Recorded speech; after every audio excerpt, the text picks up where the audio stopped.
ગોલી બાપુ કારેલા શું કરે? આજે ભરેલા કારેલાનું શાક બનાવવાનું છે હો. લો મામા આવ્યા છે તો બતાવ. મામા આવ્યા હે આજે આમ જો. ગોલી બાપુ ભરેલા કારેલાનો મસાલો તૈયાર કરવા માંડ્યા હો. હલ્દીરામનો ચેવડો. એનો મસાલો થઈ ગયો હે તૈયાર હો ભાઈ. ભરેલા કારેલાનો જો મસાલો થઈ ગયો હે તૈયાર. અને આમ જો હવે કારેલા ભરાઈ હો મસ્ત.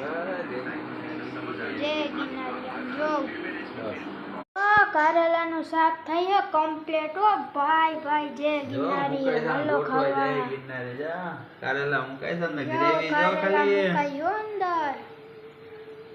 હાલો ખાવા જય ગિરનારી. મારા સારા આવ્યા છે.